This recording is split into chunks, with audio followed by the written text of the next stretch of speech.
Mheshimiwa Spika, kwa ruhusa yako naomba nijibu swala la Mheshimiwa Devota Daniel, mbunge viti maalum kama ifuatavyo.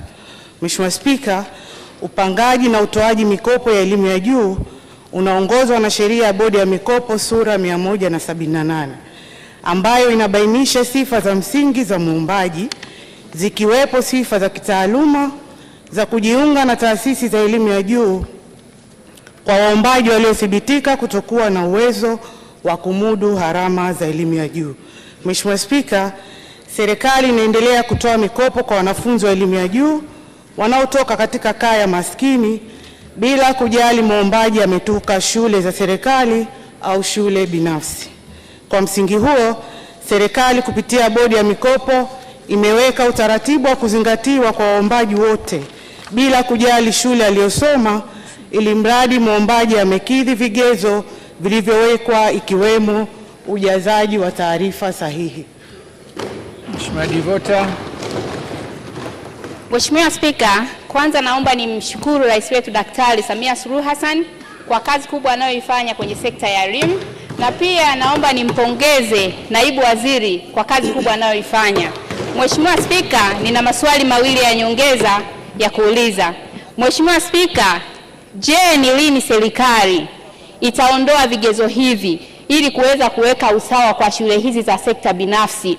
Kwani tunafahamu kabisa kwamba wanafunzi hawa wanaosoma sekta binafsi wanasaidiwa na wazazi ambao wanajikwamua kwenye kipato cha chini, yani wanajinyima, na pia wanasaidiwa na marafiki, ndugu, jamaa na watu mbalimbali kutoa misaada hii.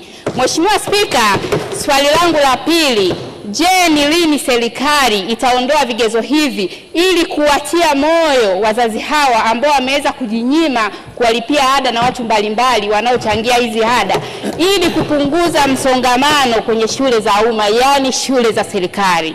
Asante Mheshimiwa Spika. Waziri.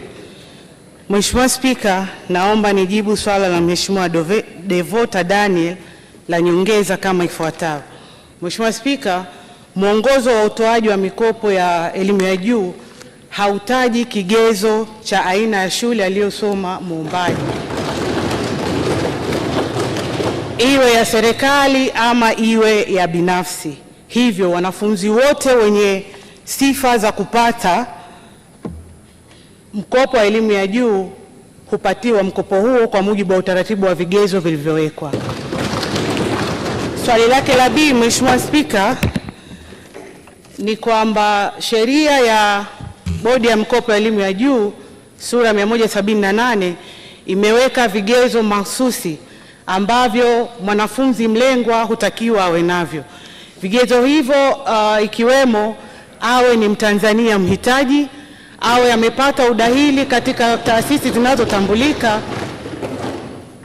lakini pia awe amejaza fomu hizo kwa usahihi. Mheshimiwa Spika, kama nilivyokwisha kueleza kwenye swali langu la msingi na swali langu la nyongeza kwamba hakuna kigezo kinachowapunguzia fursa wanafunzi wa shule binafsi kupata mikopo.